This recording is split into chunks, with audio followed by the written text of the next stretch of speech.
What's up? Say where you are watching from. Happy Friday, everybody. Late Friday, but daily Friday nonetheless. All right, so I got three clips for us tonight. Major clips. Let's get started. First up on the menu, we have Amir Odom. Why Trump is wrong about the Epstein files. So Amir covered that. Shout out to Amir Odom. I watch him often on the channel. I haven't reacted to him that much live with you guys, but off screen, I'm probably watching Amir like every day, every other day. So we'll take a look at how he covered it because I appreciate his commentary. Then we'll head over to Ben Shapiro's channel. He covered who was really running the White House, Joe Biden or Anthony. Bernal. So we'll cover that. He has some pretty good reasoning as to why he thinks it was Joe Biden running the White House. I do think that that's kind of wild, but nonetheless, he has some reasoning, so we'll cover that. And then we have Matt Walsh. Shout out to Matt Walsh. We're being gaslit about Epstein. Enough. So we're going to take a look at all the things. Epstein is still a very big thing happening and still have very much have the millennials and Gen Z, amongst others, in an uproar. So we're going to take a look at that. And with that being said, welcome to Cozy Corner TV, ladies and gentlemen. I am your host, Kieran Smith, call me Q, and we are on the corner. We're on the corner. What's up, guys? I took a little bit of nap earlier before I decided to jump on tonight, just because I had that free time, because I got off of work so early. It just feels good sometimes to take a midday nap. But then it doesn't, because I'm the type of person that if I don't get like everything done when I wake up, my mind will be like crazy. So yeah, I definitely have to make sure that things are straight and good before I take a nap. I'm one of those weird types of people. All right, guys. So with that being said, as a big advocate for mental health and wellness here on the channel, I ask that you're grounded or regulated before you take this in, because news can be triggering. If you are grounded or regulated, welcome to the live stream. If you're not, come back a little later and watch it. But nonetheless, we're going to jump into these clips so we can get the live stream started, because we're already a little late in the night, but that's all right. What did they say? Better late than never, right? Yeah, I don't like that. I actually hate being late.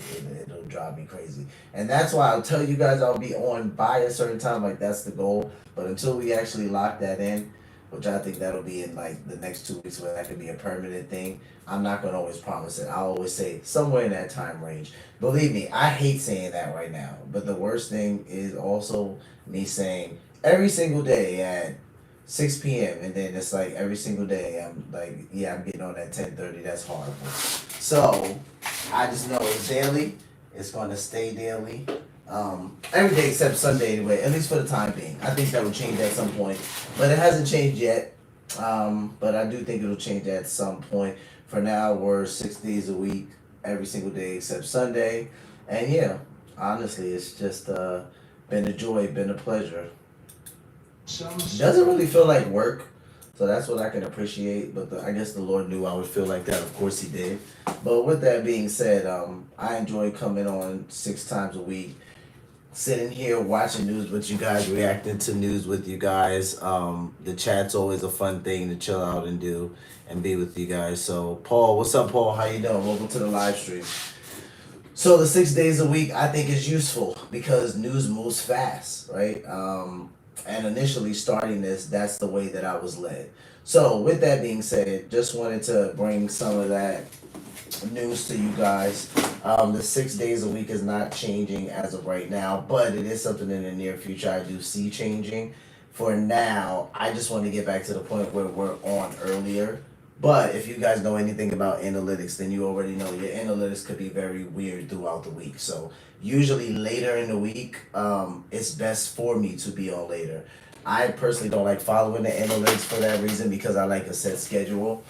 But I've had to let things kind of pan out since I've changed my content over the years. Like, for those of you guys that have been on my channel for a while, you know, if you go back 4 or 5 years ago on my channel, you don't see what you see today. So everything's an adjustment, guys. Everything's an adjustment. But nonetheless, because I do have people reach out to me all the time and they're like, Q, what time you gonna be on tonight? They either ask me what time I'm gonna come on tonight, or they'll say something like, when can we get you on at like a consistent time every day? And I'm usually just like, be patient with me, guys. I'm working on that. I told a couple of you guys I had to move my day job We had to move sites. So anybody who's ever moved work sites before, that's just crazy. My day job is extremely flexible. Have no complaints about my job at all whatsoever. But moving was tough. It was, and it really like threw a crazy monkey wrench into the schedule. But with that being said, as I went through that season, the most important thing for me at that point was just to remain faithful at the 6 days a week. So we've been able to do that. Things have panned out. I've been talking about that the last couple of weeks. The job has gotten settled. So some of you guys who move work sites know if you move work sites, then that probably means at some point you're going to end up with some type of backlog at work. So yeah, those of you guys that still have a day job, and you also might do some form of YouTube. You know how this stuff works. So things are panning out now, but it was hectic there, like in April, May, and June at work. It was kind of crazy, and yeah, for a minute there, we were all gonna lose it because it was just like it was a hectic thing. And me working for a chemical company, we didn't have to just move equipment and bodies, right? We had to move chemicals too. So it was just it was a crazy time. But things are panning out now. So we're getting to the point. I appreciate you guys sitting with me on that rant. So we're getting to the point where we have a daily time every day. But up until then, I've made sure that we are at least on daily. But we'll be able to get to a certain slot and spot every single day. I believe in the next week or two so here, but I'm not gonna promise it before I know I can keep it. So you guys just bear with me on that. All right, rant's over. With that being said, let's go to the first clip of the live stream. Shout out to Amir Odom. He covered why Trump is wrong about the Epstein files. All right, Amir, let's check out what he covered. Okay, so you're still talking about Jeffrey. Let me turn this up. So.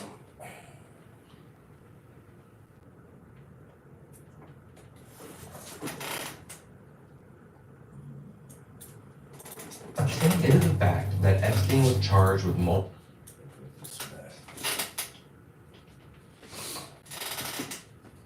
Some stupid Republicans. Are you still talking about Jeffrey Epstein? It is a fact that Epstein was charged with multiple crimes related to minors. It is a fact that Epstein owned a private island where multiple crimes took place. It is a fact that President Trump vowed to make everything public regarding Epstein. I understand that, oh, this rich guy had a private island and he'd fly people over, he'd blackmail them, and they would do a bunch of illegal stuff and, mess with minors, this, that, and the third. Sounds crazy. Sounds like a wild conspiracy theory. What we know is that is a fact. Like, that's actually what happened. I understand it used to be a big conspiracy theory. It used to be this, weird thing that we kind of think is happening, we don't know. It's been uncovered. We know it's there, it exists. There's nothing else to debate about it. And now we're being told by the Trump administration here in July 2025 that Epstein didn't have a list. And by a list, I'm referring to what most people are referring to is just a list of people who at least gone to the island. A list of people who are known to be corrupt, a list of people who are found in the footage of all the minors being abused. But not just that, they're also saying that Epstein did in fact self-delete, which personally I find both of those claims to be quite ridiculous because I'm tired of being gaslit to hell and back. You're telling me there's no list and I... Okay, so Amir covered this 2 days ago. For you guys that don't know Amir Odom, go head to his channel and watch his channel after you finish this. He has 644,000 subscribers. So normally he covers great right wing, I feel like conservative commentary. And that's the reason why I'm watching Amir. After he goes through this intro, we're gonna see him jump over to a part where he starts to talk about Trump, and then Donald Trump says something specific, and then he turns to Pam Bondi and she talks. I thought Amir covered this whole segment really well. So there were a couple of people who I had that have been talking about some of this. Like we have Charlie Kirk, we have Candace Owens, still Ben Shapiro. There's a couple of people. But what I appreciated about Amir is that he's talking more about why Trump is wrong about it in the sense where he thinks that this is just a stupid thing. People aren't interested in it. Nobody cares about it. Why are people even still talking about it? And I think Amir did a good job on touching on President Trump's level of tone deafness at this point, because there are a lot of and shout out to LFR family, Coach Van, because he talked about this too. There are a lot of people, especially young people, that are like, no, we want the answers. You said that there was something there. There might not be exactly what we think is there, but something's there, and we want you to release it. So yeah, shout out to Amir for covering this because I thought he did a great, excellent job with this. I get it. Maybe there's not like a piece of paper with a list of names, you know, maybe not like an actual list, but you need to tell me you can't at least find out who's gone to the island, who's in the tapes, who was always with them on the island, who these kids maybe been talking about. Like, you don't have that. And that his accomplice, Ghislaine Maxwell, is in jail right now for conspiring to traffic minors. But I just want to know, to who? How you trafficking something? Where is it going? Like, what's the end? What's the end result here? Who did you know? Who was your client list? Who were you going to traffic it to, and what for? That's all we want to know. And truth be told, I feel like she next. She finna be pardoned or let out. Something ain't right. Something fishy. And I'm sorry to say, it doesn't make sense to me. And obviously, we all need to be looking into this more. This is still like breaking news as far as the Trump administration saying, "Oh, nothing." That's crazy. He said he think Ghislaine Maxwell is about to get let out. I mean, I'm not saying that it's gonna happen, but I do know that there's something about like now she may be wrongfully accused, probably because of everything that's going on now. But yeah, Amir thinks she's gonna get let out, like she's gonna be pardoned or something. I mean, I don't know. It's a possibility.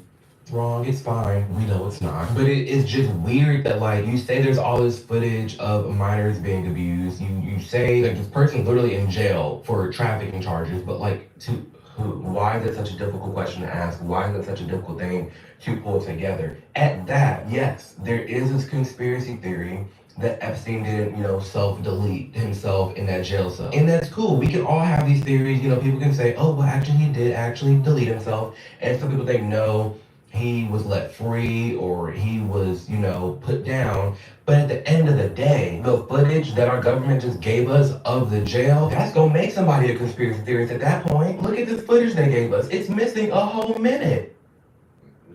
Yeah, that was crazy. How are you gonna say we have proof, we have footage, Epstein did in fact KMS and no one went after him, no one murdered him, no one set him free, and you give us footage that's missing Everything's fake and gay at this point. Everything's fake and gay.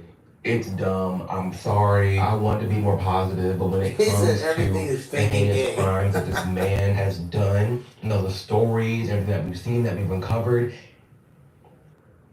it's it's ghetto. What is happening? This is the type of shit that pisses people off because it's about the principle. And this is a slap in the face to everyone out there, especially this big base of people who supported the Trump administration and everybody else, and Dan Bongino and Cash Patel, all these people, and say, oh, we're good. Yo, shout out to Amir. That was hilarious. Like, he literally said, everything is fake and gay at this point.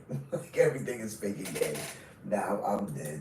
It's lit. Amir, you gotta chill, bro. They're going down. So now we're just basically being told to shut up. In this video, we're gonna be talking all about this Epstein case and why people just don't believe what the officials have to say regarding this case. Are you still talking about Jeffrey Epstein? Yes. This guy's been talked about for years. You're asking, we have Texas, we have this, we have all of the things.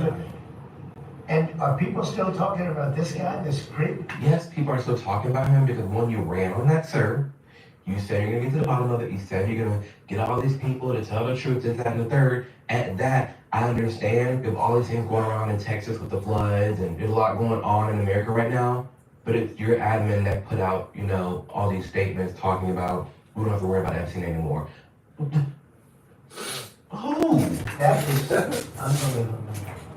You want to waste the time and you feel like answering? I don't mind answering. I mean, I can't believe you're asking a question on Epstein at a time like this. In February, I did an interview on Fox, and it's been getting a lot of attention because I said, I was asked a question about the client list. The DOJ may be releasing a list of Jeffrey Epstein's clients?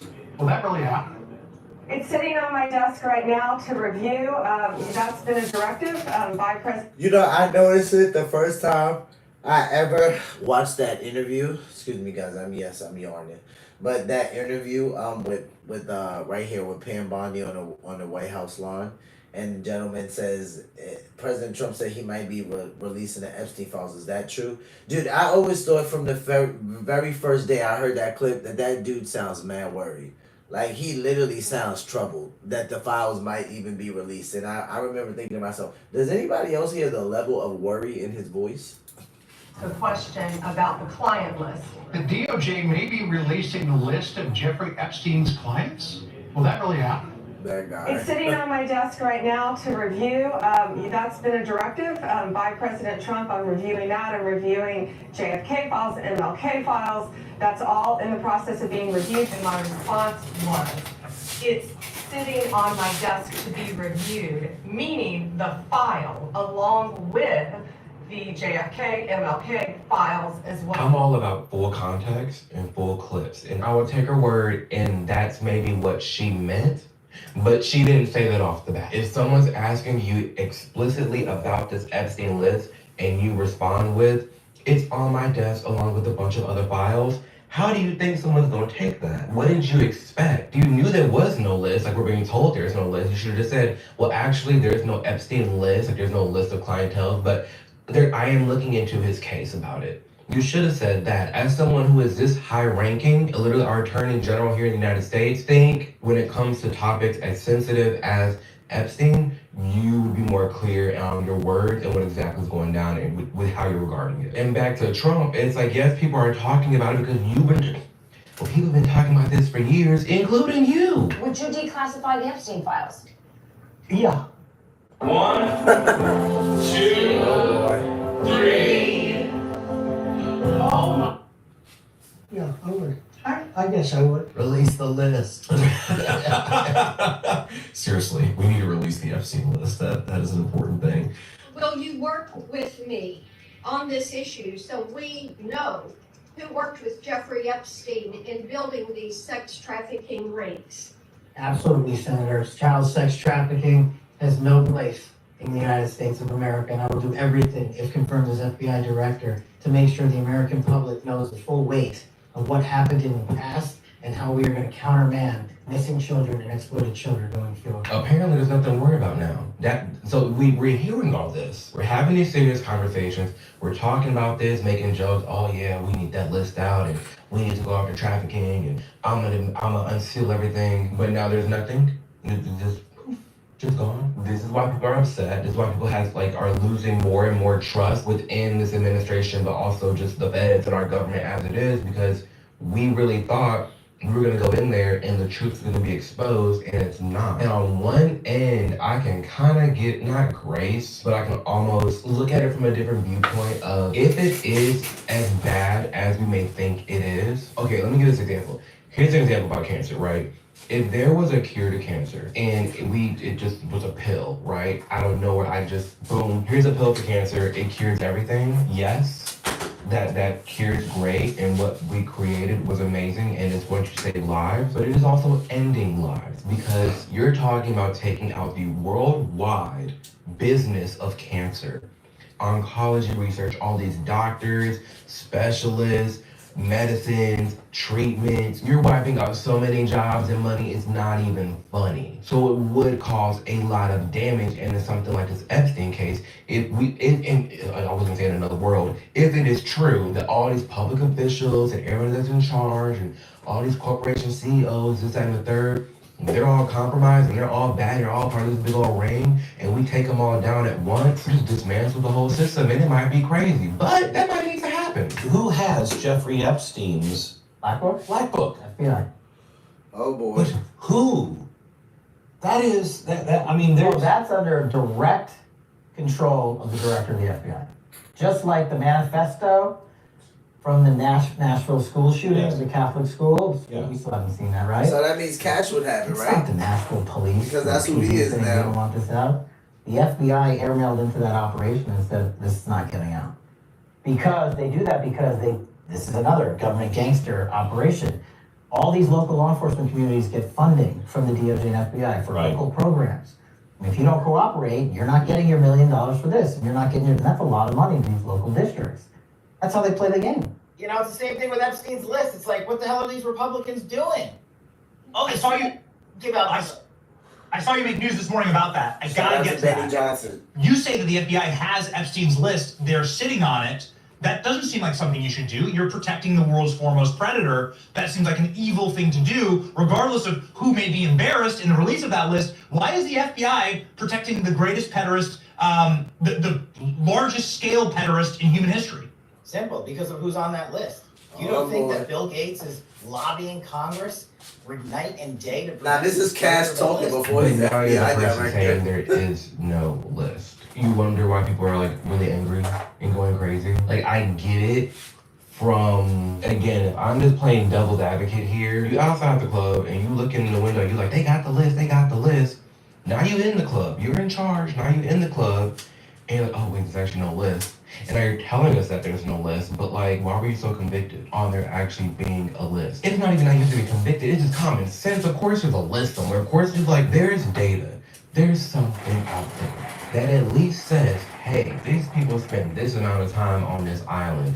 These people were spotted, I don't know, in the amples and hours amount of footage that was recovered. Or hell, I don't even know, even the cameras. It was reported that all his Epstein houses had cameras everywhere. Maybe on those. We need a round table. We need everybody to pull up, sit at a table, and just flat out tell us what is going on in a transparent way. Like honestly, like say, hey, I understand that when it comes to the list, like, we don't have like an actual list.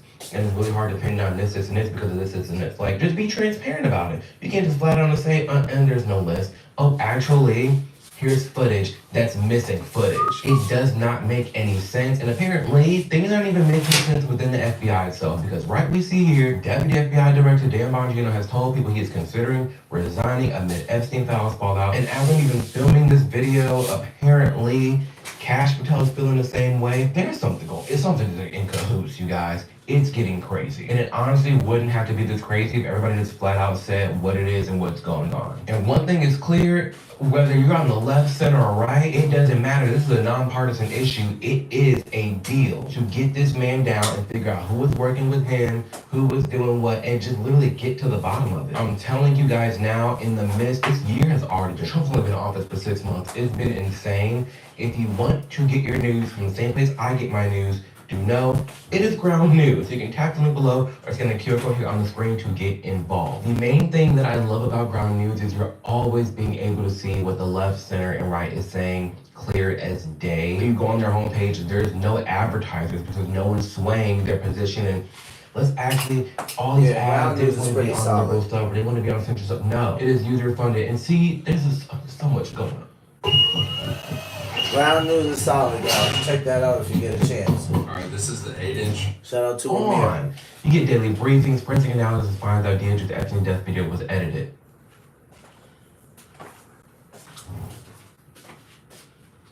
What? Anti-establishment skeptics, institutional supporters are saying this. This is sick. See, this is exactly why I love ground news. It's clear as day. Who is saying what? The supporters, the skeptics, bias distribution. Oh, you need to get involved with ground news. Be sure to tap the link below, it's getting over here on the screen. And something else that I love dearly that ground news does super well is a section called Blind Spot. And it equips you with the tools to see everything going on in the news. Because right here on the left side, you see everything that the left isn't talking about, but the right is. And on the other side, everything that the left is talking about, but the right isn't. Some quick examples right here on the right. Andrew Schultz, Trump is doing the exact opposite of everything that I voted for. Valid. The right really isn't reporting on that. Why? Because Andrew's pretty much like on the right side and he's criticizing Republicans. And then over here on the left side, something that the left isn't talking about, this doctor was fired. Yes, I've seen this.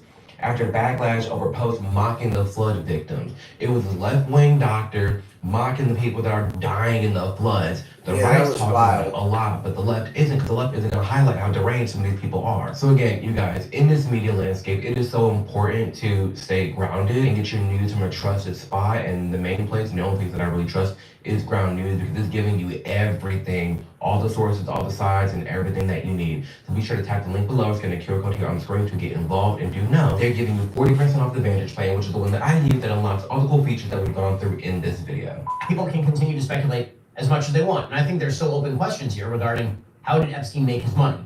And that's a very serious open question. The speculation for a long time was he made his money from blackmail.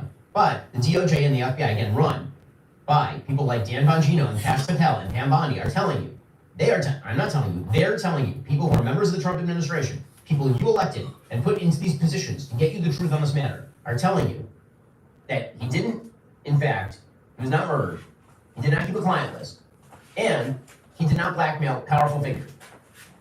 Okay, that is the thing that they are saying, not I. They are saying this. I get that the people that we voted to be in charge are the ones telling us this information, but they disagree with themselves 6 months ago when they weren't there. So it's weird. The switch up is really weird. Like I said, that other analogy, I get that you inside the club now, you see everything, but something's not adding up.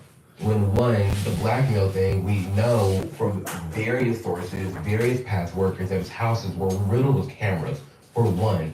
Two, that clearly there were people in these houses at these parties, his friends list, there's people that were, thought to be trafficked to, where there's footage of kids being abused. So it's like, who was doing the abusing? There's something out there. We know that that's just a given. It's not really speculation. That's just common knowledge. There is something out there on this. And three, you of all people should know the right side, because I get this as like a nonpartisan issue, but like the right side is one to always question the government, especially after 2020. We're not just gonna blatantly, because I voted to put Trump in office, now that means I'm just gonna blanketly accept and believe anything that he tells us. No, always gonna be skeptical. Even if I vote you to be in office, I'm still gonna be skeptical of what you're doing, because of how much corruption we do know is around and how easy it is for people to be corrupted. So yeah, people are skeptical. Yeah, people are like, no, this does not add up, and that's blatantly not the truth. Especially regarding this list, I just feel like it's common knowledge. There's something out there.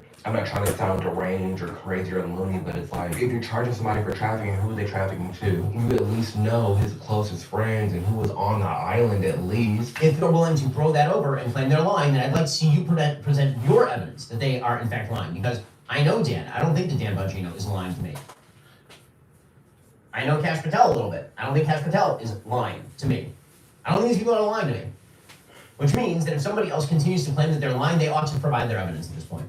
And now is the point at which the facts on the ground have changed. And so either you ought to shift your opinion based on the facts that have now emerged, or you ought to acknowledge that this was never a fact-based inquiry in the first place. Okay. I'm all for trusting Dan and Kash, but even now with this news of them maybe leaving, maybe not, there's some ruffled feathers up in that house right now. We will see what happens, and we'll definitely be reporting on it. But off the bat, something's still very fishy, especially when these same people were extremely hard on this Epstein case, only for what? But how can you say that thousands of children were raped, but I'm not going to find out who raped them? Yeah. How can you say that? I agree completely. They said that. By the way, when Pam Bondi went on television and said, I have a videotape of kids getting abused, I followed this case closely, and I know. By who? That's all we want to know. Right. Who? A lot of people involved, as I told you. Mm-hmm. I had no idea. I didn't know that. Really? Thousands of children got raped? Yeah. Who raped them? Where are the rapists? Like, why aren't they in jail? What? This is the Department of Justice. Yes. That is so crazy. This is honestly one of the craziest things I've ever seen in my entire life. And I just think it's very dangerous to play around with this stuff. Like, very dangerous. Well, I don't want a revolution, but if you wanted a revolution, this is how you would act. Yeah, other than like 500,000 children that went missing under Biden and Kamala, that was pretty wild too, I would say. Yes, yeah. Accurate. People are No one talks about that though. Sweep this under the rug because of how crazy it is. Like the idea back in the early 2000s, like, oh yeah, there's apparently like some island like elites go to where they have a lot of fun and do this and that. That sounds like a crazy like conspiracy theory, right? We know it's real now. So now we're trying to figure out how real is it? How far does it go? Because right now, what we're being told is not lining up, it's not adding up. You're talking about here's this footage of his damn jail cell. You're missing a minute, and it's not even to his door, it's to the door to get to his door. Weird. Two, there's no list. Okay, sure, there may not be a list, a piece of paper, but you can compile, okay, we have a bunch of names who we're gonna interview, bring up, and really talk to and learn more about this man and the things he was doing. There's things we can do. But to just say nothing, just sweep it under the rug, like, case closed, shut it, moving on. People aren't gonna move on from this. They're just not. And the only reason is a little hush-hush here and there. Like, we're talking about something that happened in 2019, and it's still as prevalent. Why? Because it's a big deal to people. Stephen Scully knows the property well. He worked there for 6 years. When you first met Jeffrey Epstein, what were your impressions of him? Real smart guy. Unbelievably focused. Scully says he was told not to talk about what happened on the island. When you say you saw young girls, Were they under 18, do you think? I have no way of knowing that truly, but they appeared to be young to me. Scully also told us there were photos of topless girls in buildings around the compound, and says he quit his job after a conversation with one of Epstein's employees from Palm Beach. He said, "What's with the young girls?" And I said, "Oh yeah, I'm not real comfortable with the young girls thing too. Is that in West Palm Beach as well?" He said, "Worse." Did you consider in that moment perhaps reaching out to law enforcement? No. When you look back on it now, do you wish that you had? Yeah. Epstein pleaded guilty to soliciting prostitution in Florida in 2008 as part of a controversial deal. In a civil case against the government about that deal, one accuser says she took part in an orgy on Epstein's private island in 2002 with approximately 8 other young girls who appeared to be under the age of 18. According to government records, Epstein is registered as a sex offender in the Virgin Islands, but unlike in the US where he had level 3 sex offender status, considered the most dangerous, in the Virgin Islands he is classified as tier 1, the least dangerous. It meant he had to check in with local authorities just once a year. His own employees, like there's so many people talking about the craziness of this island, so many people have experienced it. It's like at some point there are questions about like if footage was deleted, if evidence was destructed. Like there's so many questions still surrounding this case when I feel like if it's anything else,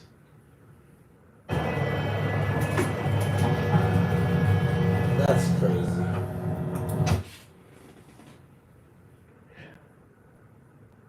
when we're left with a lot of questions, that's when the civilians, you and I, that's when we have questions because we understand how deep the feds can go, right?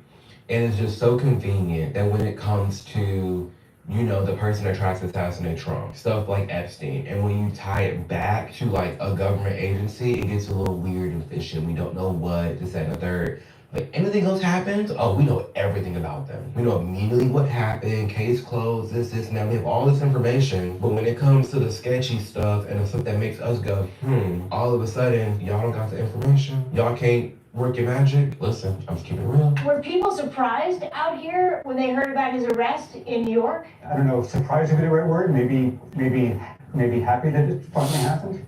Residents also tell us Epstein was looking to expand his estate on Great St. James, the island he bought in 2016. Beaches in the Virgin Island are public property, but Jeffrey Epstein has made it very clear that the rest of this island is not. He's been doing construction on Great St. James up until very, very recently. We're told that this white shed was built only a few months ago. The work being done right up until his arrest, bringing new attention to this tropical hideaway and raising new questions about what may have happened here. Okay, this interview, this footage is from when he was first put in jail years ago when he was actually alive. 2, that's the house on the island.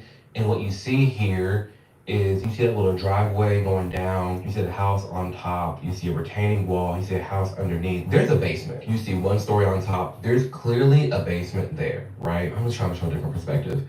There's conspiracies, but there's tunnels all throughout the island, right? Bear with me. If we know there's tunnels from Mexico to the United States, we know there's tunnels in DC going from the White House to this building, and that, and we know this is his own island. He owns the whole island. Filthy rich. The richest and the famous of the richest and the famous go to this island. It's clear there's basements. It's a good theory to say there's also tunnels leading to the other buildings on the properties or like little dungeons or this, that, and the third. It's not far-fetched. So I'm glad this image is here because like that is one that I believe. I believe there's actually tunnels all over this island. And if everybody wants to squash this, LiDAR. Like whoever's in charge of this island now and who has up to hold the property rights, use some LiDAR and let's see how deep this thing goes. Are there actual tunnels or not? Like it's very clear to shut down all the panic. There's a clear way to shut down all the panic. Be open and transparent and do everything you can to highlight and expose this man. But with how shady everything is, people ain't happening. I want to be clear. Jeffrey Epstein sexually harmed children. How can you possibly not find the courage to stand up and say the truth about who he was doing that on behalf of? We're not stupid. Everyone's waking up to what Israel is. Everyone's waking up to the stranglehold that they have in our politicians, our foreign policy. And now we're going back and we're realizing that it's maybe always been this way. They can assassinate sitting presidents. They can steal our secrets and hand it to the enemy. They can steal our technology. They can blackmail our politicians and businessmen.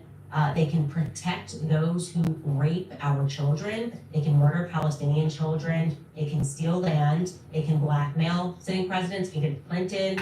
Okay. Lord Jesus. This list, this video of Candace Owens, she's talking about JFK, Pollard, Demona, blackmail, traffic, murder, steal, honeypot. I'm not talking about Jewish people, I'm talking about a government. The Israeli government has dealt with all this. If you don't know what a lot of these things are, I would just Google those words and Israel behind it, and then there you go. The same way we can look into Russia, we can look into China, we can look into Mexico, we can look into Canada. There's a lot of weird stuff that comes up. Israel behind it, and then there you go. Israel, the only country to attack the U.S. without military response. May 9th, 2025. The USS Liberty incident remains the only military attack against the U.S. led by Israel that remained unchecked. Candace Owens talks about this stuff a lot. Oh, the same way we can look into Russia, we can look into China, we can look into Mexico, we can look into Canada, we can look into Israel. And there's a lot of weird stuff that comes up. It genuinely is. There are a lot of things that are just odd. Like the compilation of, for some reason, all our presidents going to Israel, and I've never understood that. I don't get it. Because just for a second, just imagine every president and high-ranking politician went over to China and did something like with the CCP, or like, I don't know, it's just weird. Like, I get that, Israel can be seen as our ally and like we're participating in their culture, whatever, but like, this is odd. Because of Israel. I think that, when you really dig into Epstein, his entire network was Israel. It was clearly. He would, like, Abu Barak was the ex-prime minister and the ex-head of Israeli intelligence. Yeah, that guy, he spent so much time with Jeffrey Epstein. So much time. Even after all the lawsuits, and we're talking so much. Abu Barak met with Jeffrey Epstein dozens of times, flew on private plane. Former Prime Minister visited disgraced financier and child abuser about 30 times in 2013 to 2017, including 2014 private flight in Florida. Time with Jeffrey Epstein. So much time. Even after all the lawsuits, and we're talking about someone that's that high ranking in Israel, this close and this buddy with Epstein, who is suspected to be a spy and be, this blackmail agent and this, that, and the third. It's a little weird. That's why people are very much questioning what's going on, given our America's extreme loyalty to Israel. So much so, there's a clip. I'll find it. Trump just said that now he was like the greatest person on this earth, and was like, "You have the greatest man in the world." Can you tone it down just a little bit, please? Leslie Wexner was one of the most powerful pro-Israeli philanthropists. The whole organization was Israel. And that guy too, Leslie Wexner, him and Epstein worked very close together. And I'm not talking like very close. We're talking 2 decades. And I'm not talking like the most powerful pro-Israeli philanthropist. The whole organization was Israel. And that guy too, Leslie Wexner, him and Epstein worked. The relationship between Epstein and Jewish philanthropist Wexner explained. Very close together. And I'm not talking like very close. We're talking 2-decade-long friendship. This close, all in each other's finances, visiting each other. And again, basically, it's guys.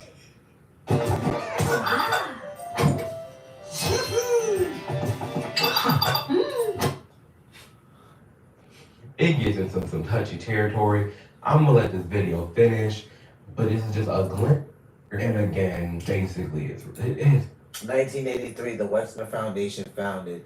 2 separate organizations were created to carry out the mission of strengthening leadership for the Jewish people. The Wexner Heritage Foundation, co-founded by Rabbi Herbert Friedman.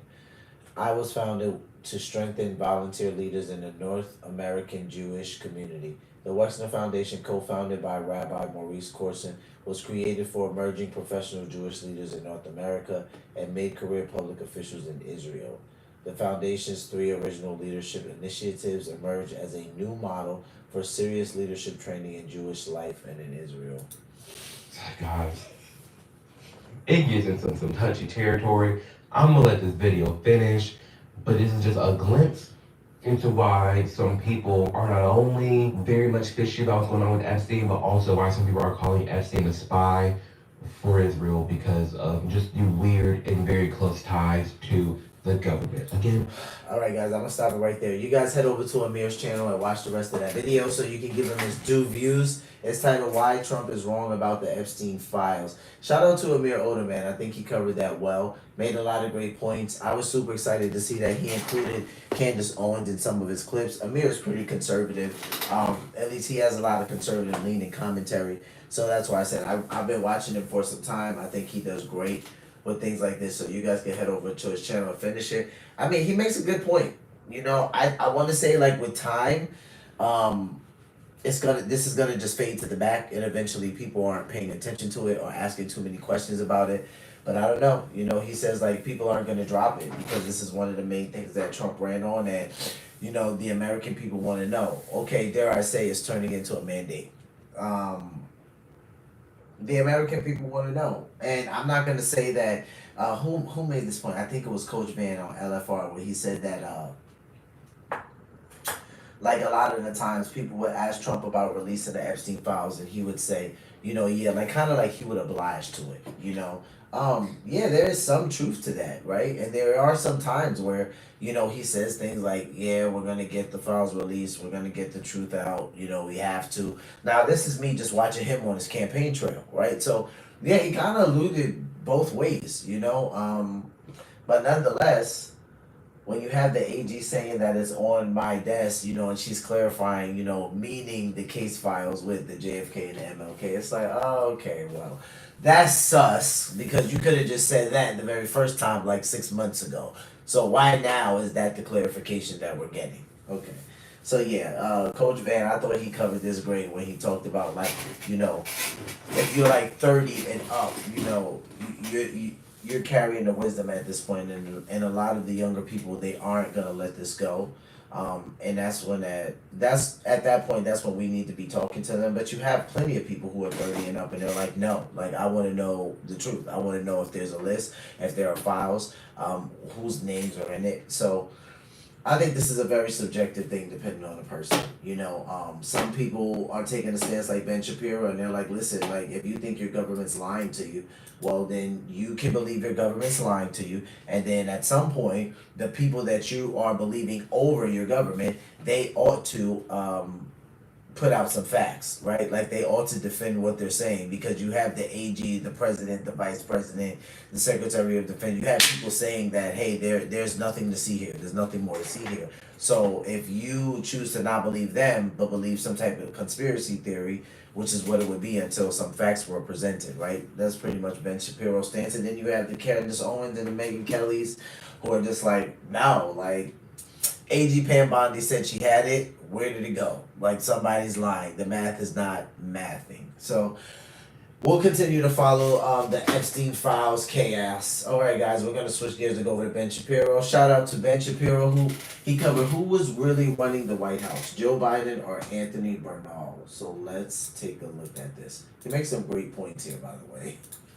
This scandal should not just implicate Joe Biden, it shouldn't just implicate Jill Biden, it should implicate any member of the Biden cabinet who knew better and did nothing and fundamentally betrayed the duty to ensure that the American people had a mentally functional president of the United States. It is amazing to me that the greatest scandal of the last half century, you know, the fact that the president of the United States was dead for several years and no one knows who the president was, that one continues to fly under the radar. I understand that people are very obsessed with the Epstein scandal because, again, there's so many unanswered questions, and because all we really have is a statement by the DOJ and the FBI to this point, and because so much speculation had taken place about this case for literally years on end. The gestalt of the case sort of entered into the common parlance. Everyone sort of believed they knew something about the case without looking into the details of what was actually out there, and then came to conclusions, and then the DOJ and the FBI sort of just released a conclusory report, and we don't know what went into the baking of that case. I get all that. I get why everybody is very upset about that. I will say that if we are talking about serious scandals, it seems to me that the scandal that is right in front of our eyes, not one that is rooted in conspiracy theorizing, not one that is rooted in speculation, one that is just rooted in absolute overt reality, is, again, the fact that Joe Biden was not mentally functional for several years at the end of his presidency, and somehow this wasn't the biggest scandal in America, even at the time. It's unbelievable to me. Truly incredible. Well, yesterday, a man named Anthony Bernal, who it turns out was Joe Biden's top aide, was called to testify in front of Congress about Joe Biden's health situation. And he proceeded to take the fifth 7 straight times. Here we go. Hey, I'm Kirk, Senior Director of Men's Design here at Biore, and I want to introduce to you. All right, I'm going to go back a little bit because I want us to hear again who Ben Shapiro says this guy is. Situation. And he proceeded to take the fifth 7 testify in front of Congress. Scandal in America, even at the time. It's unbelievable to me. Truly incredible. Well, yesterday, a man named Anthony Bernal, who it turns out was Joe Biden's top aide.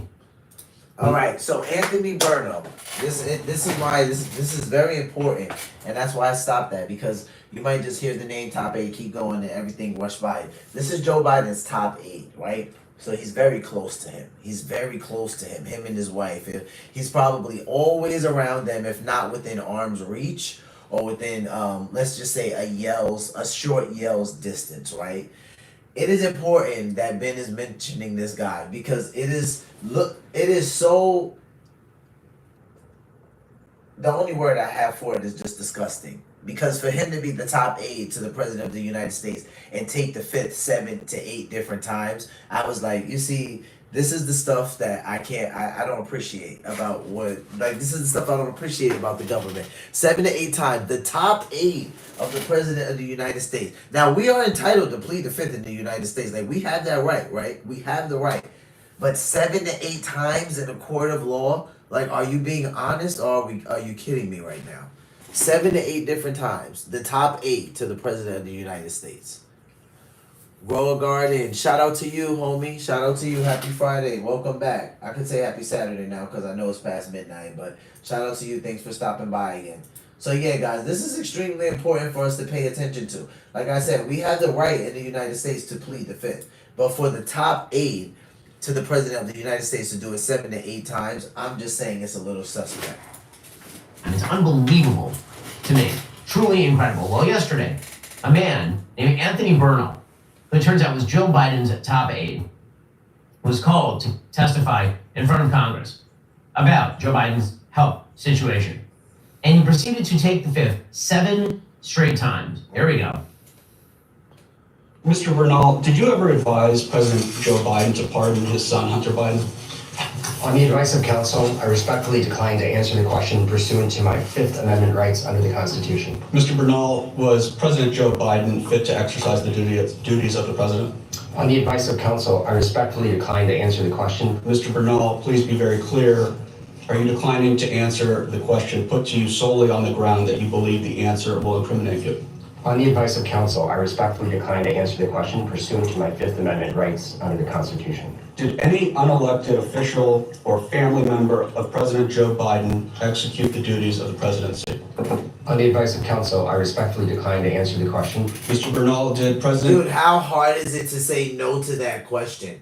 This is why I'm saying, like, this guy literally is, this was disgusting. Duties of the presidency. On the advice of counsel, I respectfully decline to answer the question. Mr. Bernal, did President Joe Biden ever instruct you to lie regarding his health at any time, including but not limited? Just say no. In your testimony to Congress today? On the advice of counsel, I respectfully decline to answer the question. So Joe Biden told you to lie? Like, dude, this guy is crazy to me. Like, when I saw this, I was like, oh, you gotta be kidding me right now. Like, literally, he's asking him, did Joe Biden tell you to lie today in front of Congress? And he's literally pleading the fifth to that question. I'm like, come on, dude. But not limited in your testimony to Congress today? On the advice of counsel, I respectfully decline to answer the question. Mr. Bernal, is it your intention to decline to answer all questions put to you today by the committee on the basis of the Fifth Amendment right against self-incrimination? Yes, say yes. I can represent that is his intention. Okay, thank you. That is unbelievable. Again, that's the top aide to Joe Biden, who certainly knew that Joe was in ailing health, that his mental fitness was in serious question. According to Original Senate, that again is the book from Jay Tapper and Alex Thompson, all about this. Quote, Anthony Bernal, Joe's top aide, had the title of deputy campaign manager, unusual for a staffer to a spouse. He had started out as an advance man for the Clinton-Gore campaign, but since joining Jill's team in 2008, he had become her closest confidant and strategist. As Jill's power rose, so did Bernal's. Biden's aides would say that she was one of the most powerful first ladies in history, and as a result, he became one of the most influential people in the White House. Bernal was Biden's eyes and ears, the keeper of the flame, the protector of the myth. As we researched this book, it was difficult to find many Bernal defenders. He freely trash-talked senior, mid-level, and junior aides. Some described him as the worst person they'd ever met. He would not be welcome at my funeral, one longtime Biden aide said. You don't run for 4 years, you run for 8, Bernal would tell others. Whenever the idea of Kamala Harris running came up, Bernal and other senior staffers reacted dismissively. Please, she can't win. Well, that part was true. But this does speak to the fact that Jill Biden was basically keeping her president in office, her husband in office, because he wasn't the president. She was the president. And her aides were helping her be the president, including Anthony Bernal. That would be the reason, presumably, why he's taking the fifth about the former president's health. And that is truly astonishing. And that is outrageous. The American people vote for a president. If that president is non-compos mentis, the members of the cabinet for that president have a constitutional responsibility to remove him from office. And they didn't. Grand Canyon University, a private Christian university in beautiful Phoenix, Arizona, believes we are endowed by our Creator with certain unalienable rights to life, liberty, and the pursuit of happiness. GCU believes in equal opportunity and that the American dream starts with purpose. GCU equips you to serve others in ways that promote human flourishing. They have a great education. Check them out, gcu.edu. So this scandal should not just implicate Joe Biden, shouldn't just implicate Jill Biden, shouldn't just implicate the White House doctor or Anthony Bernal. It should implicate any member of the Biden cabinet who knew better and did nothing and fundamentally betrayed the duty to ensure that the American people had a mentally functional president of the United States. That scandal is not going to go away anytime soon. It's one that Democrats are still going to have to live down. I will say that President Trump got off a pretty good joke on this basis. He signed... I'm professional pitchman Neil Patrick Harris. Over here, Rise Mushroom Coffee. And here, Neil. Into law an act that was meant to crack down on the trafficking of fentanyl. And as he was signing it, he says, this is not an auto pen, you may notice. And this is not an auto pen, right? That's for sure. That's great. Thank you very much. Yeah, and the reason why President Trump is saying that is because that is something that is being widely talked about while Biden was in the White House. Who had the auto pen? The auto pen is something that is it's something that the president has that can automatically sign his signature. So if someone else has it, they are able to sign his signature. And there was a lot of speculation going around that there were people other than Joe Biden that had the auto pen. So President Trump takes a shot and he says, this isn't an auto pen. Yo, shout out to you, Gore Garden. See you later. Stop by tomorrow. By the way, I will note here that the president is doing everybody a big favor. It's not a major thing, but it is a good thing. So I'd like to welcome all of you who are not Jews and keep Passover to the magic of sugar in Coca-Cola. You're not supposed to have corn. And so, because you're not Passover, you end up not having Coca-Cola with corn syrup in it. And so what we very often do is you actually ship Coke in from Mexico that has natural sugar. Because sugar is okay on Passover. And let me tell you, sugar-based Coke, way better than high fructose corn syrup-based Coke. Well, the President of the United States is making Coke great again. He put out a statement yesterday. I've been speaking to Coca-Cola about using real cane sugar and agreed to do so. I'd like to thank all of those in authority in Coca-Cola. This will be a very good move. It is indeed better, by the way. It is significantly better. So I hope that you all enjoy a Coke and a smile on behalf of President Trump. The Senate is now set to debate cuts to NPR, PBS, and Foreign Aid under a process called rescission. The Senate voted by a razor-thin margin late on Tuesday to advance debate on a package of funding cuts requested by President Trump, according to NPR. They're aimed at clawing back $1.1 billion previously allocated to the corporation for public broadcasting, along with $7.9 billion earmarked for international efforts to combat famine and disease. That would be USAID. Vice President Vance had to be called to the floor to cast that tie-breaking vote because it was voted against by Mitch McConnell, Lisa Murkowski, and Susan Collins, which led to a 50-50 tie. That vote follows approval in the House last month for the president's request. Again, there's a process by which, if the executive branch requests that certain spending not be done, then the House and the Senate can vote for what's called rescission. The Senate Appropriations Committee to remove PEPFAR, the U.S. AIDS relief program begun by President George W. Bush, from the package of cuts. So the cuts are less significant than the cuts that are happening in the House. The cuts to the Corporation for Public Broadcasting remain, and this is setting off Democrats. Every so often, whenever Republicans talk about the fact that the most lucrative parts of, for example, PBS, like Sesame Street, would be totally self-sustaining in a free market system. You don't actually need government subsidies in order to make Sesame Street profitable. Whenever you say this, people accuse you of killing Big Bird. If you go all the way back to 2012, Mitt Romney proposed the possibility of defunding the Corporation for Public Broadcasting with taxpayer dollars. And then he was accused of wanting to kill Big Bird. That's how far back this goes. Well, now, Catherine Marr, the CEO of NPR, she says, we shouldn't be defunded. I know people are saying we're biased. We're not biased, says Catherine Marr, the CEO of NPR. As far as the accusations that we're biased, I would stand up and say, please show me a story that concerns you, because we want to know and we want to bring that conversation back to our newsroom. That is a lie. That is a lie. NPR is one of the most biased news sources in America and sponsored with your dollars, going all the way back to Uri Berliner, who was, in fact, a veteran at NPR, writing for the Free Press just last year, saying that NPR had become a left-wing agitprop outlet. Quote, it's true NPR has always had a liberal bent, but during most of my tenure here, an open-minded, curious culture prevailed. In recent years, however, that has changed. Today, those who listen to NPR or read its coverage online find something different. It is still the worldview of a very small segment of the U.S. population. If you're a conservative, you'll read this and say, no, it's always been this way. But it hasn't. And then he points out that by 2023, only 11% of the NPR audience describe themselves as very or somewhat conservative. But about 64%, man, I think it's like somewhere between 64 and 67 was liberal. So NPR is very, very liberal leaning. 21% is middle of the road. 67% of listeners said they were very or somewhat liberal. And there's a reason for that. NPR covered Russiagate ad infinitum. NPR completely failed to cover the Hunter Biden laptop story, with NPR's managing editor saying, well, we don't want to waste our time on stories that are not really stories. And we don't want to waste the listeners and readers' time on stories that are just pure distractions. NPR has been biased in favor of the left on every single issue for nearly my entire lifetime. Of course, we should not be subsidizing it. Of course.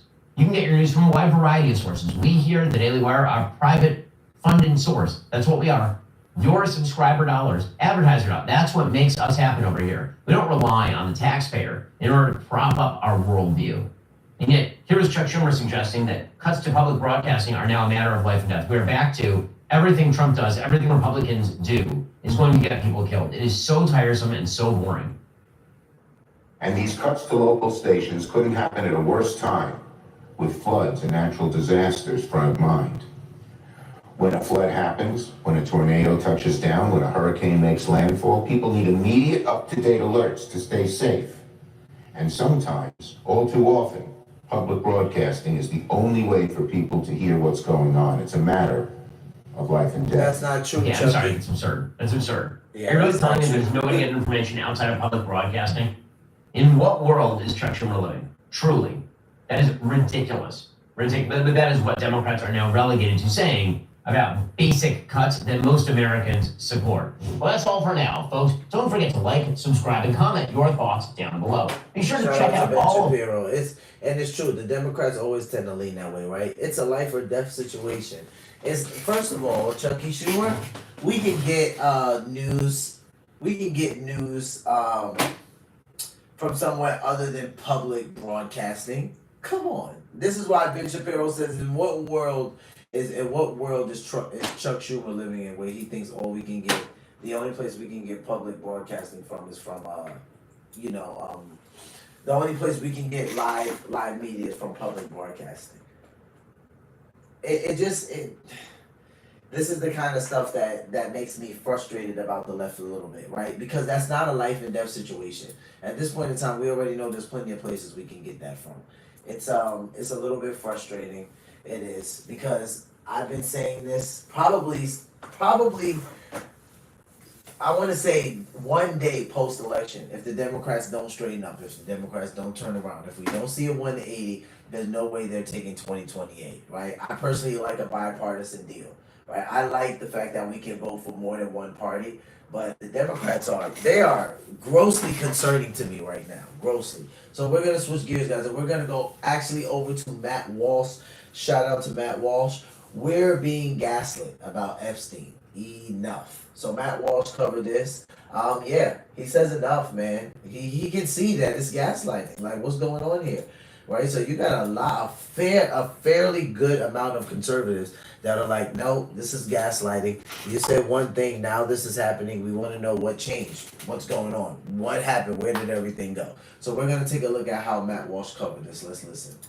Republicans are saying that this is a major scandal. I agree, it is. So then who will be held responsible? Who will be punished? What person, what actual person with a face and a name are you going to arrest and put in prison for this scandal? In every single criminal trial in this country, whether the crime is petty theft or murder or anything in between, there are very clear standards that deal with video evidence. And in particular, if the government wants to introduce video evidence, they have to provide all of the available footage that they have. It's a pretty intuitive concept. So if somebody robs a convenience store and police recover surveillance tapes from the store, then they need to turn those tapes over to the defense. The prosecution cannot modify the tapes in any way. They can't splice together different tapes. They certainly can't delete anything. They have to provide the raw, unedited footage to the defense team. And on top of that, they have to verify that the tapes are authentic and they haven't been tampered with by establishing a sworn chain of custody. This is about as basic as it gets. Every judge in the country, even Ketanji Brown Jackson, I bet, can grasp this very straightforward concept. You can easily get a case thrown out of traffic court if they won't give you all of the relevant footage that they have. Or of course, if they give you footage that's been doctored in some way. On the other hand, when it comes to the single most watched sex trafficking case in the history of the United States, this rule apparently doesn't apply. You can forget all about chain of custody, and you can forget about obtaining raw footage as well. Instead, in the case of Jeffrey Epstein, the DOJ produced a video that was clearly manipulated. As we've discussed previously, Wired magazine found that the footage from outside Epstein's jail cell, which the DOJ claimed was raw footage, had actually been edited and saved multiple times back in May of this year. Specifically, quote, the file was assembled from at least 2 source clips, saved multiple times, exported, and then uploaded to the DOJ's website. Wow. Additionally, viewers noticed that there was a glitch when the timer in the footage moved from 11:58 to 11:59 p.m. It seemed to jump ahead to midnight. None of this was initially explained or disclosed by the DOJ, which again referred to the footage as raw. Of course, the reason the DOJ claimed the footage was raw is that they understand, as most people do, that any edits for any reason would immediately raise a lot of questions. There should be no need to save the file multiple times or combine clips, to delete things. They could have just posted everything they had. Nope. Raw footage, that's what that means. Just here it is. Yeah, unedited. And the public can sort it out from there. But the DOJ didn't do that. It's possible they were hoping that no one would look at the metadata or study the videos closely. And if that was the plan, it didn't last very long. After the footage was posted and Wired magazine noticed the problem, Pam Bondi had to come up with a justification for all of the discrepancies. And what she said ultimately is that the security system in the jail resets every night for around a minute. And therefore, we're told there's something nefarious about the missing footage. It's just a fact of life that in one of the most secure prisons in the country, we can't design a camera system that stays online 24/7. Right. That's beyond our capacity. We can, land a man on the moon, but we can't prevent the cameras from shutting down every night for 1 minute. Just long enough to, maybe allow someone to get murdered. We also can't make sure that there's more than one functioning camera in the vicinity of this cell block. Now, already this was an unsatisfactory explanation. The DOJ didn't actually provide proof that the system needs to go offline for a minute every night. Bondi just claimed that it was normal, and we're all supposed to accept it. She also didn't say anything whatsoever about why the footage needed to be edited in the first place. Again, this would not fly in traffic court. And it definitely doesn't pass muster when we're talking about Jeffrey Epstein, who had the potential to implicate the most powerful people in the world. And yet somehow the story just got much, much worse for Bondi and the DOJ. It turns out that even after they were exposed for hiding relevant information from the public about this tape, they still haven't come forward with the full story. So it falls on Wired Magazine, a small internet publication, to fill in even more details. And here's what they reported the other day. Quote, newly uncovered metadata reveals that nearly 3 minutes of footage were cut from the U.S. Department of Justice and Federal Bureau of Investigation, described as full raw surveillance video from the only functioning camera near Jeffrey Epstein's prison cell the night before he was found dead. Further analysis shows that one of the source clips was approximately 2 minutes and 53 seconds longer than the segment included in the final video, indicating that footage appears to have been trimmed before release. It's unclear what, if anything, the minutes cut from the first clip showed. Now, before we read on further in the article, there is just simply no way to justify this. It doesn't matter if the extra 2 minutes and 53 seconds, were irrelevant. It doesn't matter if those extra 2 minutes and 53 seconds were duplicated in another video file. In this case, and in every other case, the duty of the government is to be transparent. It's not to save people a very small amount of time when they're watching an hour's worth of video footage. Any government that's functioning properly would understand this calculation immediately. Just give people all of the information that you have and let them sort it out.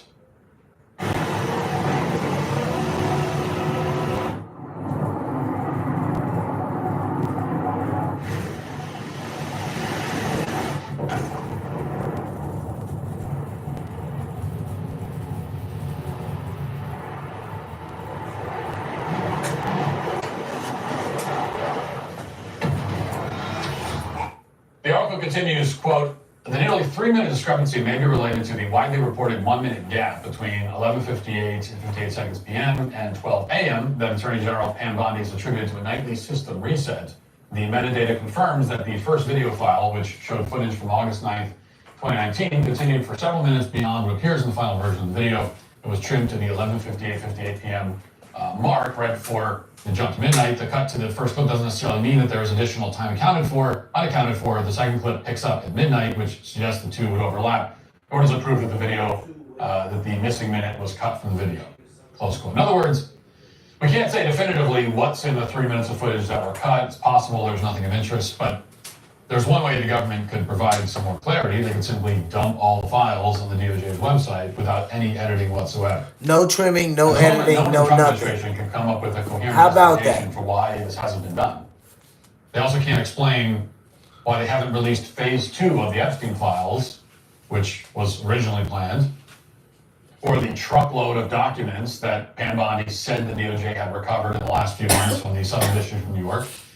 She says there are graphic depictions of children on the videos that she can't release, but she hasn't said anything at all about any of the documents beyond telling us that they're apparently not important, which is different from what she initially said. Nor has she unsealed the search warrants or financial disclosures in the case. Instead of getting any transparency here, the Trump administration is continuing to tell us that these materials are boring and that we shouldn't care about them. Here's how the president put it yesterday. Listen. I know you urge people to move on, but I'm curious, why do you think your supporters in particular have been so interested in the Epstein story and so upset about how it's been handled? I don't understand why they would be so interested.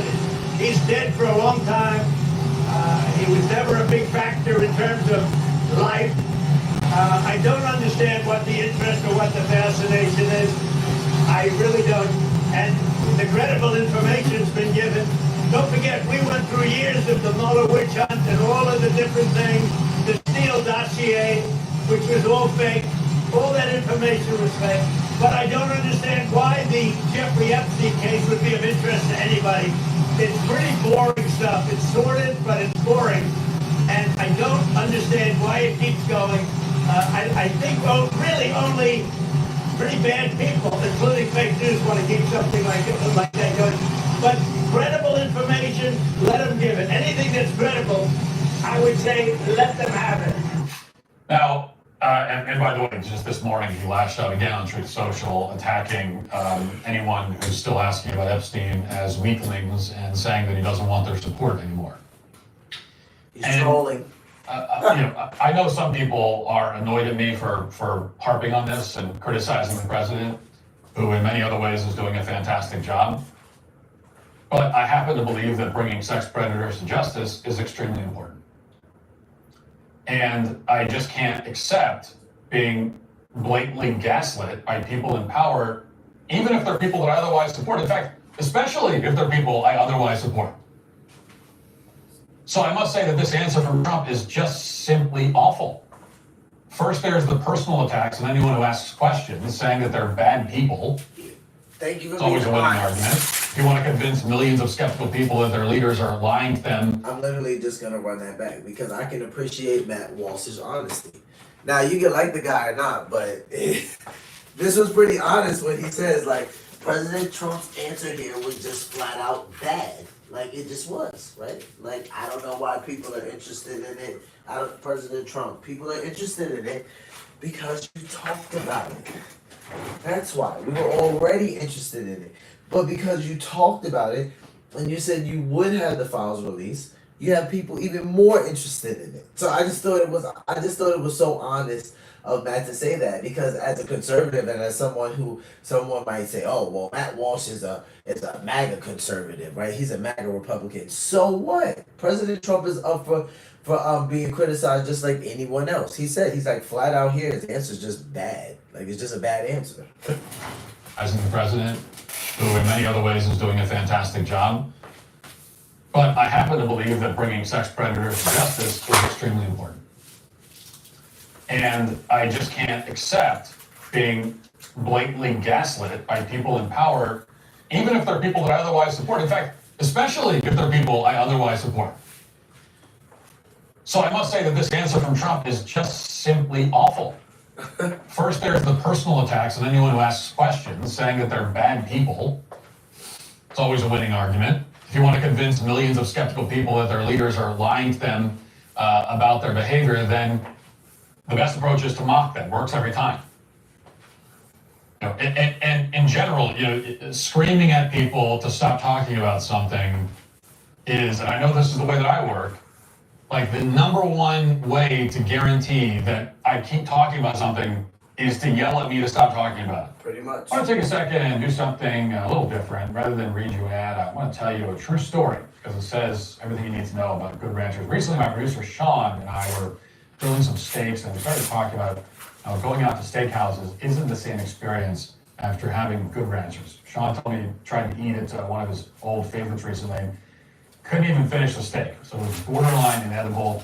I had the same experience. There was a time when I'd enjoy a steak at a mid-range chain, not to name any names, but if you're used to Good Ranchers, it's like your taste buds evolve. It recalibrates your whole understanding of what meat should taste like. The store-bought stuff and the restaurants, they just don't cut it anymore. So I'm not telling you to try Good Ranchers just because they sponsor the show. I'm telling you because this is what I feed my own family, it's what I serve my friends, it's what I eat.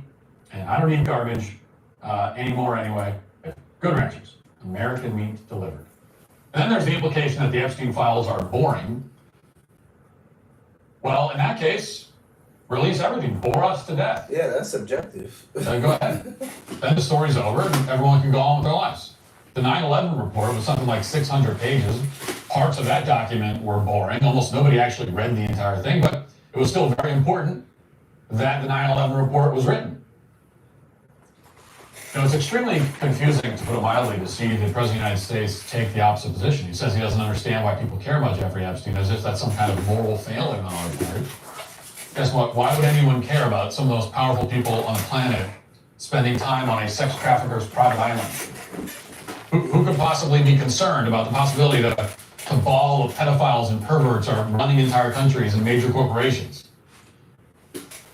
This is where the comparison to Russiagate comes in. It's probably the worst part of the answer you just heard. Russiagate was a disaster for this country precisely because we didn't get the whole story. Russiagate was premised on lies and distortions at every stage. If Donald Trump made a joke at a rally, the media interpreted it as a coded message to Putin. They pretended that he had a secret computer in Trump Tower that was communicating with Moscow. It was a P-tape. They claimed that Russian hackers were being housed at a non-existent Russian consulate in Miami. They claimed that Trump had weakened the GOP's platform on Russia, even though the opposite was true. When Hunter Biden dropped his laptop at the repair store full of incriminating evidence about Joe Biden's influence peddling operation, the media blamed that on Russia too, and on and on and on. So Russiagate was an utter fraud, and to the extent that it was successful, It worked because the media and the Obama administration repeatedly lied to us. They didn't give us information. They lied to our faces for the better part of the decade. Pretty much. With the Epstein situation, what we want is the opposite response from the media and the government. We want total transparency. At the end of his answer, Trump talks about filtering the documents so that we can only we only obtain credible information, but that's not the job of the government. Their job is to give us whatever information they have. Once they start assessing credibility, they give themselves a license to hide incriminating information. There's no reason to grant the government that license, no matter which political party is in charge. That's what makes the Democrats' sudden interest in the Epstein files so galling and intolerable. They're obviously turning this into a dumb partisan issue, and it isn't one. Like, there are those of us who just want to know. We want child sex predators and sex traffickers brought to justice. It's not a partisan issue. And we want that regardless of who's in power. And we talked about this a bit yesterday. All of a sudden, after years of complete disinterest in the entire topic, Democrats are suddenly clamoring for the release of the Epstein files, or at least they're publicly pretending to want the Epstein files to be released. Here's Adam Kinzinger, for example. He's essentially a Democrat, of course. Quote, every Republican incumbent or candidate, or even anyone thinking about running as a Republican for even dog catcher needs to be asked over and over and over about Epstein. This is a guy who spent his only significant time in Congress, the only time people knew who he was, screeching hysterically about elderly women and a Q shaman walking around the Capitol building on January 6th. I mean, that was the issue he claimed to care about. But no one actually cared about January 6th, so the whole plan backfired. So now that he's out of office, he's demanding that everybody talk about Epstein, an issue that he didn't care about until this week. It's not hard to see what's going on here. Neither party, Democrat or Republican, wants to see the full unredacted release of the Epstein files, apparently. At a minimum, we can assume that top donors of both parties are implicated in some way. So they both want to neutralize this whole issue as quickly as they can. For Democrats, that means turning the Epstein files into yet another partisan football and turning into another, just a stunt. They're going to make performative efforts to release the files, even though they know that it will never work. For example, here's Axios' reporting from yesterday, quote, House Republicans on Tuesday voted down another Democratic procedural maneuver aimed at forcing the Justice Department to release documents related to Jeffrey Epstein. Democrats' procedural motion would have scuttled the GOP's legislative agenda for the day in favor of the bill, making it difficult for Republicans to vote for it. It came after Republicans on the House Rules Committee voted Monday night against attaching the Epstein language to a broader cryptocurrency and defense funding vote. And specifically, that broader cryptocurrency vote involved legislation that could have paved the way for a central bank digital currency, as well as restrictions on cryptocurrency ownership. And whatever you think of this bill, although it seems to be pretty terrible. I ordered 200 hand-forged knives for my dorm room and built a Wix website to sell them. Terrible idea. The fact remains that it has nothing whatsoever to do with Jeffrey Epstein. So Democrats are using this whole issue to play very transparent political games. That's how seriously they take child sex trafficking, which is not at all. But ultimately, if we're being honest, the problem here still goes back to the White House. They've given the Democrats this opening by bungling the situation so badly. The Trump administration seems mystified, or is acting that way, by the anger from the base. But number one, many of us were not saying anything different from what we've been saying for years about Epstein. Okay, and also what Trump has been saying for years about it. Now Trump has decided all of a sudden that the issue doesn't matter, it's boring, and anyone who talks about it is a weakling and not one of his supporters. He decided that in the last 2 weeks. He never said that before. So the idea that we as conservatives are obligated to just adopt that perspective out of the blue is madness. It's also not possible, by the way. Even if I wanted to just decide that I don't care about this anymore, it doesn't work that way. I can't. I can't just, you can't say to me, well, you shouldn't care about this. Okay, well, then I don't. Well, never mind. Even if I wanted to obey that directive, I just can't. I care about the issue. I've cared about it for the last 5-6 years. I've cared about it the whole time. I still do. But I'm not interested in obeying that directive because I'm an American. Like, I'm an American. I can think for myself. And if you're a person in a position of power, I'm going to hold you accountable. I'm going to criticize you if you do something I don't like. I don't care what party you're in. But the other thing too is that the Epstein scandal. This is what has to be. You have to understand is that the Epstein scandal is not happening in a vacuum. Okay, we have not seen or powerful people held accountable for their crimes. No one's even been fired, let alone arrested, for allowing an assassin to almost kill Trump last year. Yep. Trump was elected in 2016 partly on a promise to lock her up. We all recall that. So when do we start locking people up? Trump himself has spent 10 years calling out many different crimes and scandals, rightly so. Just this past weekend, he was talking again about the rigged election in 2020. Why hasn't anyone been arrested or charged for any of this? What about the people who lied about the COVID shot? What about the people who funded the BLM riots in 2020? What about the cabal of unelected bureaucrats who were using Joe Biden's auto pen to sign pardons and executive orders, effectively seizing control of the federal government? Yep, there's the auto pen again. No one is even being fired for any of this, let alone arrested for any of it. And I'm gonna stop that right there. You guys can head over to Matt Walsh's channel and watch it. The title is "We're Being Gaslit About Epstein Enough." Yeah, Matt Walsh, he makes a lot of good points here. Like he says, he's not gonna follow the directive. He says that because he's an American. But first and foremost, he's like, I can think for myself. I've cared about the issue for the last 5 or 6 years. I'm gonna continue to care about it. So even if I could follow the directive of, hey, there was smoke but no fire, nothing to see here, he's like, I couldn't even do it. And a lot of people do feel like that. Like I said, it's very subjective when they say things like, well, the Epstein files, they're just boring. There's nothing else in there to show, nothing else here to see. I'm like, that's extremely subjective because everyone's not going to feel that way. Some people can take a boring read and it can be the best thing they've ever read. So, yeah, with that being said, like it's very subjective. I think that they should just release it on the fact that, there's a big uproar. And personally, from my perspective, I can see it becoming a mandate from the people. Just for the fact of President Trump mentioned it on his campaign trail. Like, not even to say that he solely ran on that, but because it was mentioned, and even like Coach Van said on LFR Family that even if he obliged, just that, people are gonna be like, well, you said you would do it, so they're gonna want to hold him to it. All right, guys, so I'm gonna switch over to some CNN news, not our favorite mainstream media news station on the channel, but none really are. If we have to be fair, we might lean towards Fox, but not so much CNN. But with that being said, we do have something that CNN covered that was important. It says Trump diagnosed with chronic venous insufficiency following leg swelling. So we're going to take a look at how CNN covered this. 856 here. See, we have the doctor right here explaining it. So I'm like, do I want to go? Is he on here? Let me see. I have Caroline there. Okay.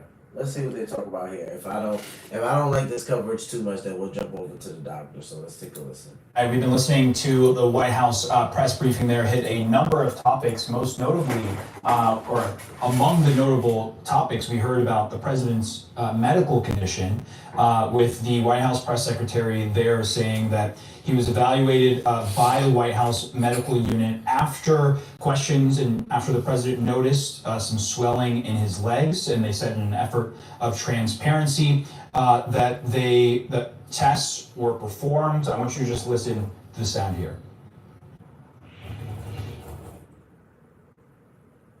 Speculating about bruising on the president's hand and also swelling in the president's legs. So in the effort of transparency, the president wanted me to share a note from his physician with all of you today. In recent weeks, President Trump noted mild swelling in his lower legs. In keeping with routine medical care and out of an abundance of caution, this concern was thoroughly evaluated by the White House medical unit. The president underwent a comprehensive examination, including diagnostic vascular studies. Bilateral lower extremity venous Doppler ultrasounds were performed and revealed chronic venous insufficiency, a benign and common condition, particularly in individuals over the age of 70. Importantly, There was no evidence of deep vein thrombosis or arterial disease. Laboratory testing included a complete blood count, comprehensive metabolic panel, coagulation profile, D-dimer, B-type natriuretic peptide, and cardiac biomarkers. All results were within normal limits. An echocardiogram was also performed and confirmed normal cardiac structure and function. No signs of heart failure, renal impairment, or systemic illness were identified. Additionally, recent photos of the president have shown minor bruising on the back of his hand. This is consistent with minor soft tissue irritation from frequent handshaking and the use of aspirin, which is taken as part of a standard cardiovascular prevention regimen. This is a well-known and benign side effect of aspirin therapy. And the president remains in excellent health, which I think all of you witness on a daily basis here. I would say that was a pretty transparent report. All right, let's bring in emergency physician Dr. Jeremy Faust to talk a little bit about what we are hearing there. Doctor, take us through this because it's really two things that we're hearing. Chronic venous insufficiency, AB9, I think I heard her say when it came to the swollen ankles that have been observed. And then also she's saying bruising on the back of the hand due to aspirin regimen combined with a lot of handshaking. Take us through this. Thanks. Yeah, thanks for having me. First thing, I think that we're just hearing a lot of medical jargon such that even you're just mentioning AB9. I think you're hearing her just saying a benign condition. A benign condition is what she's saying, which is great, right? But it's always good to unpack all these terms. So what happened here was good medical care so far, and it's basically not alarming information, and it's not surprising. The president is an older man. I believe he just turned 79 years old. He has had risk factors for this condition that they're talking about, which is called chronic venous insufficiency. And what that really means is that the blood that goes out of the heart has to return to the heart through the veins. And as we age, some of that blood flow back to the heart, that's called venous return, just slows down in some patients more than others. And that can lead to things like swelling. That can look like things that many people would be familiar with, like varicose veins. So this is a pretty normal part of aging, and especially for someone in the overweight to obese category, which is where the president has always been. And but the bigger concern, which was addressed in that information that we just heard about, is that symptoms like this do need to be evaluated for more serious conditions, and that is what happened. And I want to bring in cardiologist Dr. Bernard Ashby as well to this conversation because to Dr. Faust's point, as the White House press secretary laid out, there was no evidence of deep vein thrombosis or arterial disease in what they laid out, even with this diagnosis of chronic venous insufficiency. Can you just break down what the concern may have been or would have been if there was deep vein thrombosis and why the need to make that distinction necessary?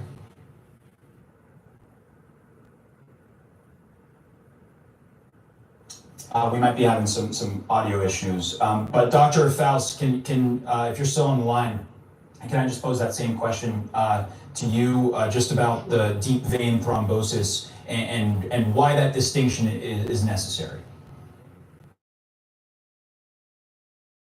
When people have symptoms, they want to get looked at to find out if there's a danger or whether it's a relatively less dangerous, benign condition that's just causing some discomfort. And as stated, a deep vein thrombosis is what the concern would be. That is an abnormal blood clot.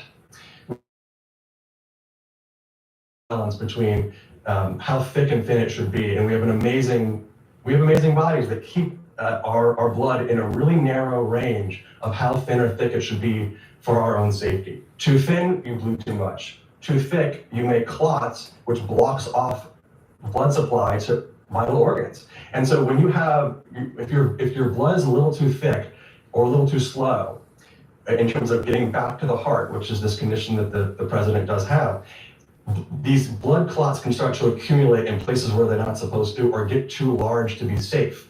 And the concern there would be when that blood clot occurs, that it can actually then break off of the vessel where it's forming, usually in the legs, and travel up back to the heart. And then when it gets pumped back out, it can cut off blood supply chiefly to the lungs, but it can also go other places depending on individuals' anatomy and abnormalities. But these dangerous blood clots, they can be very dangerous. Some people can get these conditions diagnosed. They're called pulmonary embolisms in the lungs, blood clots of the lungs.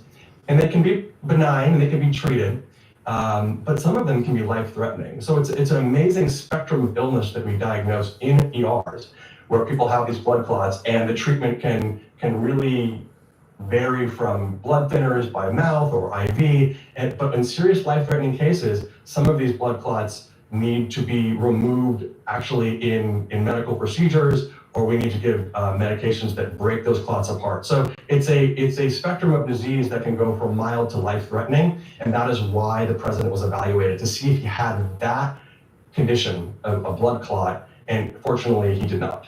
Yeah, really good context there. And Dr. Ashby, as you're listening to what we're hearing from the White House here, they're describing this as benign, right? As something that isn't harmful to the president at this point in time.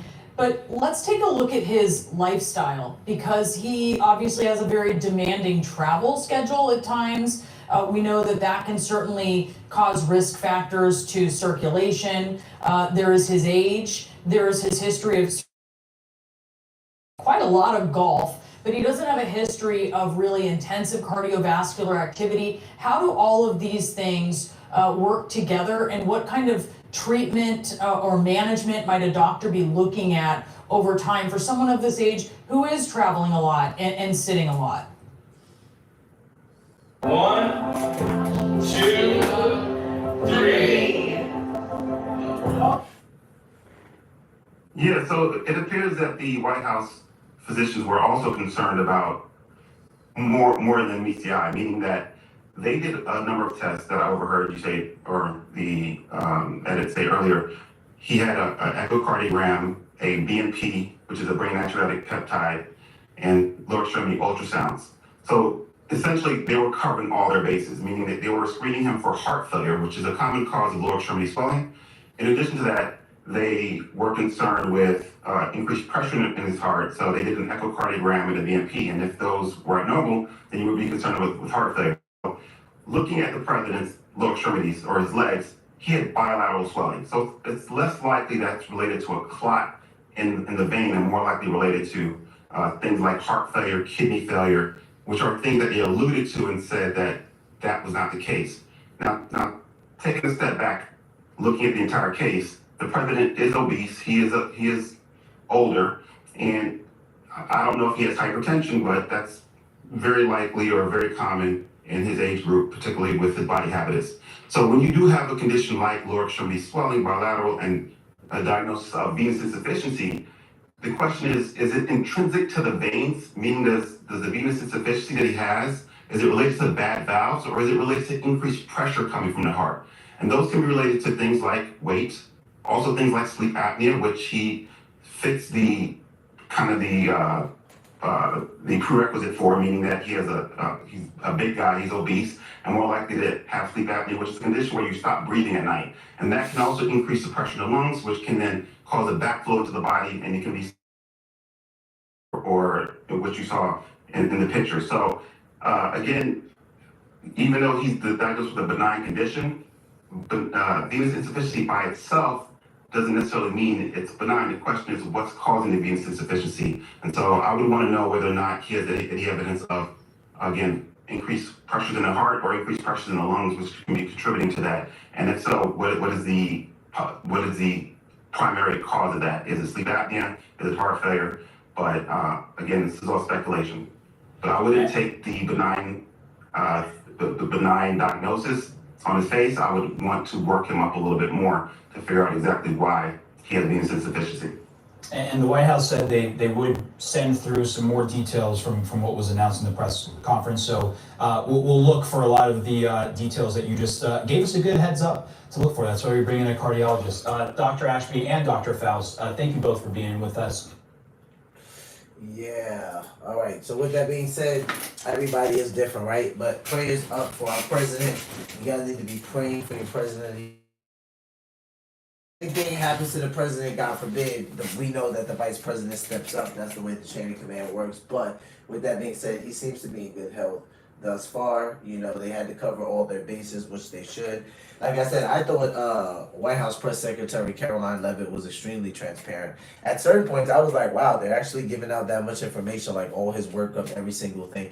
We would have never gotten that with the last administration, so I can appreciate that. All right, guys, so with that being said, I'm going to go ahead and end the live stream. Tomorrow, we will be back for 2 live streams on a Saturday.